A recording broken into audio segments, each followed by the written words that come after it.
श्री स्वामी समर्थ. सर्व भक्तांना श्री स्वामी समर्थ. स्वामी भक्तांना श्री स्वामी समर्थ. तर गुरुचरित्राचं पारायण करण्याचा आजचा 6वा दिवस. स्वामी भक्ताला मी प्रत्येक दिवशी माझी पूजा मांडलेली दाखवलेला आहे. गुरुचरित्राची पूजा कशी मांडायची, दत्तप्रभूची पूजा कशी मांडायची, स्वामी समर्थाची पूजा कशी मांडायची, कळस कसा मांडायचं, कोणत्या बाजूला ठेवायचं, मला जेवढं कळतंय तेवढं मी केलेलं आहे. मला जे योग्य वाटलं, जे पोथीमध्ये आहे त्या पद्धतीनं आपण केलेलं आहे. तर हे गुरुचरित्राचं पारायण करत असताना ब्रह्ममुहूर्तावर उठणं, रांगोळ्या घालणं, व्यवस्थित माझ्या घरी महादेव आहे, महादेवाची पूजा करणं, विहिरीची पूजा करणं, हे सगळं काही व्यवस्थित होत आहे आणि अगदी आम्हाला प्रसन्न असं वाटत आहे, मस्त वाटत आहे. आनंदाचं वातावरण घरामध्ये निर्माण झालेलं आहे. तर असंच आपण जर पूजापाठ करीत राहिलो तर आपल्याला ऊर्जा भरपूर चांगली ऊर्जा आपल्याला दत्तप्रभू श्री स्वामी समर्थ ब्रह्मांड नायक आपल्याला देत असतात. म्हणून माझा सांगण्याचा प्रयत्न असते की बाबा तुम्ही काही ना काही करत तुमच्या पूजेमध्ये दंग राहा. तुमच्या पूजेमध्ये, पूजेपाठामध्ये, भजन कीर्तनामध्ये तुम्ही मग्न राहा असं माझं म्हणायचं. की बाबा आपण जर कशामध्ये तर व्यस्त असलो, काहीतरी करत असलो तर आपलं मन त्याच्यामध्ये रमल आणि गेली घडी नये परतोनी. आपण जे आता ह्या घडीला करला लाव तेच केलेलं आपल्या नशिबात असते. आपल्याला गेलेला वेळ परत येणारा नाही. माणसाच्या जीवनाचा काहीच नियम नाही. आत्ता आहोत तर आता नाही. मग जोपर्यंत आहोत तोपर्यंत जसं खाऊन पिऊन घेतो, जसं नेसून लिहून घेतो, त्याच पद्धतीनं देवाचं नामस्मरण घेऊन सुद्धा घ्यायचं आहे. आपल्या पाठीशी परमात्मा परमेश्वर ब्रह्मांड नायक स्वामी आहे म्हणून आपल्याला कशाची चिंता नसल्यामुळं आपण करत राहायचं आहे. मग आपण जर हे करत राहिल्यावर आपल्या पाठीशी स्वामी आई असल्यावर आपल्याला कुठलंच संकटच येणार नाही असं मला वाटतंय. म्हणून आपण हेच करत राहायचं. तर असो, तर गुरुचरित्राचा आजचा 6वा दिवस आहे. आम्हाला चांगलं वाटत आहे आणि मी आत्ताच तारक मंत्र आरती महादेवाची, आज सोमवार असल्यामुळं सगळ्या आरत्या घेतलेल्या आहे. आणि आता मी तुम्हाला तारक मंत्र घेतल्यामुळं काय होते, स्वामी आईची पूजा केल्यामुळं काय होते आणि मला आलेला अनुभव, सत्य अनुभव तुम्हाला मी सांगणार आहे. मी असंच सांगायचं तर अनुभव सांगायचा राहूनच गेलेला आहे. मी सांगन म्हणलं तसंच राहून गेला. तर गेल्याच महिन्यामध्ये माझ्या मिस्टरांची तब्येत अचानकच खराब झालेली होती. थोडेसे हातपाय ओढत आहेत म्हणल्यामुळं मी दवाखान्यात गेले. हॉस्पिटलला घेऊन गेल्यानंतर डॉक्टर साहेबांनी म्हणले की बाबा एखादी आपण त्यांना स्लाईन लावू.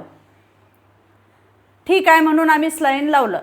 1 डोस देऊ आपण म्हणल्यामुळं आम्ही थांबलो आणि मुलं घरी निघून आले. आम्ही जेवण वगैरे करून गेलेलो होतो आणि रात्रीची वेळ खूप झाली. आम्हाला स्लाईन लावून येण्यासाठी खूप उशीर झालेला. आम्हाला स्वामीची आरती करून जेवण करून आम्ही व्यवस्थित गेलेलो होतो. थोडेसे पाय दुखतात म्हणल्यामुळं त्यांनी म्हणले होते की बाबा आता उन्हाळा असल्यामुळं हातपाय वडतात आणि आपण 1 डोस देऊ असं म्हणल्यामुळं माझ्या मिस्टरांना स्लाईन लावलं. मग स्लाईन लावल्यानंतर आम्हाला घरी यायला खूप उशीर झाला. 2 वाजले. 2, 2:15चा टाईम होता आणि मी स्पंदन दवाखान्यामध्ये गेलो. माने साहेबांच्या स्पंदन दवाखाना शाहू पुतळ्याच्या पलीकडं खूप लांब आहे. 4-5 किलोमीटर लांब असा दवाखाना आहे. मग रात्रीचे 2 वाजल्यामुळं आम्हाला डिस्चार्ज दिला आणि जावा म्हणून सांगितल्यानंतर आम्ही निघालो पाय चालत. दवाखान्याच्या समोर थांबलो. आम्हाला काय ऑटो भेटलाच नाही. आम्ही म्हणलो चला त्या पुतळ्यापर्यंत आपण जाऊ, शाहू पुतळ्यापर्यंत, मग आपल्याला भेटल. बाहेर चौरस्त्याला आम्ही आलो. चौरस्त्याला मोठ्या रोडला आल्यानंतर सुद्धा आम्हाला ऑटो भेटलाच नाही आणि रस्त्यावर कुणीच नाही. कुणीच इकडं तिकडं दिसत नाही. मग आम्ही पाय चलत समोर निघालो. थोडंच पुढं आल्यानंतर आम्हाला एकदम अचानक समोरून एक कार आली आणि आम्ही म्हणलो बाबा आता ही कार कोणाची आहे की बाबा समोर चालले, आपल्याला एखादी कार तरी कसं का होईना रोडवर दिसली. आम्ही दोघं नवरा बायको खुश झालो. कार तरी दिसली म्हणजे आम्हाला माणसं आहेत असं वाटलं आणि कुत्रे भुंकत होते. भीतीचं वातावरण तयार झालेलं होतं. कसं तरीच आम्हाला वाटत होतं अगोदरच स्लाईन लावून आलेलं आणि उशीर झालेलं. मग कार दिसल्याबरोबर आम्हाला वाटलं की बाबा खरंच कार दिसली आणि समाधान वाटलं. पण मला वाटलं मनामध्ये की बाबा ही जर कार थांबली कोणतं ओळखीचं असलं तर किती चांगलं होईल. पण योगायोग बघा, आपण म्हणतो ना देव कुठंच आपल्याला आडवत नसतो, देव आपल्या पाठीशी असतो. आपण काहीतरी करत असताना आपल्या मनात जे आहे ते आपलं खरंच होत असतं. पण मला असा अनुभव मोठा दांडगा आला की बाबा कार दिसल्याबरोबर असा आरशामध्ये पाहून त्यांनी अरे मॅडम येऊ लागलेत मागं असं म्हणून, आणि ह्यांनी रील्स करतात, स्वामी समर्थाचा अनुभव सांगतात म्हणले. आणि ते दोघं मुलं तिथंच फिरत होते आणि ते दोघं मुलं तिथं आम्हाला बघून काचामध्ये पाहून थांबले. थांबल्याबरोबर म्हणले मॅडम या, आणि किती मस्त भजन करलात तुम्ही, किती मस्त स्वामी समर्थाचा अनुभव सांगलात, आणि आम्ही तुम्हाला बघून आम्ही थांबलो. आणि मी म्हणलं बाबा बरंच झालं थांबलो, ते आम्हाला ऑटो मिळत नव्हता, चांगलं झालं असं म्हणत असताना ती मुलं काय म्हणले की माझे वडील तुमच्या गल्लीत राहिलेलेच आहेत. आणि योगायोगानं बघा आम्ही खूप वेळ झाला इथं नगरपालिकेच्या समोरच आम्ही फेऱ्या घालत होतो, आम्ही पुढं गेलंच नाही, आम्हाला जाऊच दिलं नाही. काय योगायोग की काय नाही की असं त्यांनी म्हणल्यानंतर मला अचानक आठवण आली की बाबा स्वामी आई मला बरोबर कार आणून थांबवली समोर, कोणत्या का होईना रूपामध्ये पण कार समोर आणून थांबवली आणि आमच्या घरापर्यंत आणून सोडण्याची कृपा त्या मुलांनी केली. आणि मॅडम तुम्ही छान अनुभव सांगता असं सुद्धा म्हणले, आणि चांगला हसत खेळत आम्हाला घरापर्यंत आणून स्वामी आईनं सोडली, असं मला भरपूर मोठा अनुभव आलेला आहे. मग आपण कशावरून म्हणतो की बाबा आपल्याला स्वामी आई येत नाही आपल्याला मदतीला, तर आपण ज्या वेळेला भक्ती करत असतो त्यावेळेला स्वामी आई आपल्या मागं पुढंच राहत असते, आपल्यावर नजर ठेवत राहत असते आई. मग बघा आता ह्याच्यापेक्षा मोठं कोण, आम्ही घरापर्यंत पोहोचलो पण आम्हाला एक सुद्धा ऑटो रिक्षा दिसलेलाच नाही, आम्हाला कुणी ओळखीचे माणसं दुसरे दिसलेच नाहीत. ते दोन मुलं सुद्धा ओळखीचे होते, त्यांनी म्हटले की बाबा आम्ही तुमच्या गल्लीत राहिलेले आहेत आमचे वडील, आणि मी सुद्धा परिचयातले, परंतु त्यांनी बघून थांबवले, म्हणजे स्वामी आईनं आणून आमच्या समोर गाडी थांबवली. एवढा आनंद मला झाला आणि आणून घरापर्यंत सोडले. असे अनुभव आपल्याला येत असतात. मनातून आईला हाक मारल्यानंतर आई आल्याशिवाय राहतच नाही, आपलं काम सगळं काही व्यवस्थित होत असतं, असा अनुभव येतो. आणि आता ज्या वेळेला गुरुचरित्र वाचायचं, माझी मुलगी तिकडून आली सासरून आणि वाचायचं, मी म्हटलं की बाई तुला माहेरचं सुख जर घ्यायचं असेल तर खऱ्या आईचं सुख तू घे. मी काय जन्म दिलेली आई आहे, पण तुला निर्माण करती ब्रह्मांड नायक श्री स्वामी समर्थ आई, तुझे सगळे काही संकट जे काही तुला अडचणी आल्या ते दूर होतील, आणि तू ह्या वेळेस 7-8 दिवस राहणार आहेस, तर त्या 8-10 दिवसामध्ये तुझं तू गुरुचरित्राचं पारायण कर. आणि म्हणल्यानंतर तिनं सुद्धा मनावर घेतली आणि तिनं करणारी केवढ्याची, स्वामी आई करून घेणारी तयार आहे. तिने ह्या वर्षी माहेरी यायला तयारच नव्हती. ती म्हणत होती माझ्या घरी मी ह्या वर्षी राहीन, क्लासेस आहेत मुलांचे असं म्हणून तिनं म्हणून बसली होती, येणारच नाही असं म्हणली होती. मग खूप लांब तिचं सासर संभाजीनगरला असल्यामुळं आम्ही म्हणलो की बाई ये 4 दिवस तरी राहून जा.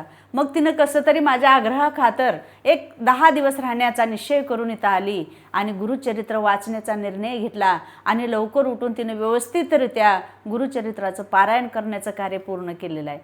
पूर्ण तिनं न करता स्वामी आई स्वतः तिच्या हातून करून घेत आहे. म्हणजे तिच्या एवढं भाग्य आहे बघा, तिचं नशीब किती मोठं आहे. माहेरला येऊन तिनं सासरचं सुख म्हणजे गुरुचरित्राचं पारायण करण्याचं समर्थाने तिला दिलेलं आहे. तेवढी शक्ती, एवढी हट्टी माझी मुलगी आहे.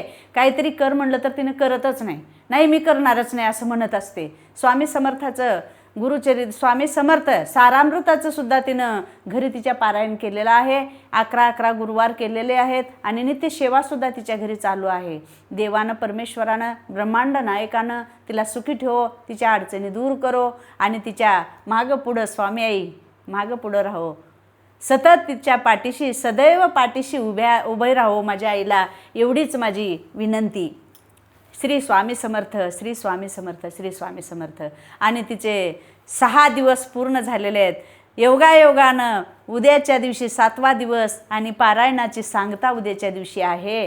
आणि उद्याला मंगळवारचा दिवस आहे, उद्या 7 दिवस आणि बुधवारी आम्ही सांगता करणार आहोत ह्या पद्धतीनं. आणि आम्ही निघालो तुम्ही येता का असं मागंसुद्धा मी म्हणले होते. आणि माझी एक इच्छा आहे की स्वामी आईनं तिला तिच्या चरणावर बोलून घ्यावं आणि दर्शनाला आम्ही अक्कलकोटला जावं अशी माझ्या मनाची इच्छा आहे. माझ्या मुलीला घेऊन जावं, पण स्वामीच्या पुढं कुणाचं चालत नाही. स्वामी निवड करत असतात की ज्याच्या नशिबात त्याचं दर्शन आहे, ज्याच्या नशिबामध्ये स्वामी समर्थाचं दर्शन घ्यायचं आहे त्याला स्वामी आई बोलून घेत असते. म्हणून माझी तरी इच्छा आहे, पण स्वामीनं सुद्धा बोलून घ्यावं माझ्या मुलीला, एवढीच माझी प्रार्थना. आणि माझी त्यांच्या चरणावर नतमस्तक होऊन, मागंसुद्धा तुम्हाला मी अनुभव सांगितली होती की बाबा माझ्या मनात इच्छा आहे, पण स्वामी आई बोलून घेतलं तरच मी जाणार आहे. त्याच पद्धतीनं आता माझ्या मुलीचं हे गुरुचरित्राचं सांगता झाल्यानंतर माझी इच्छा आहे की आपण जावं आणि दर्शन करून यावं, गाणगापूरला जावं, श्री स्वामी समर्थाचं दर्शन घेऊन यावं स्वामी आईचं, आणि तुळजाईचं घेऊन यावं, एवढी माझी इच्छा आहे. तसंच हो, स्वामी समर्थाने मला चांगली बुद्धी द्यावं आणि बोलावून घेऊन आमचं दर्शन योग्य रीतीनं पार पडून आम्ही यावं. श्री स्वामी समर्थ महाराज.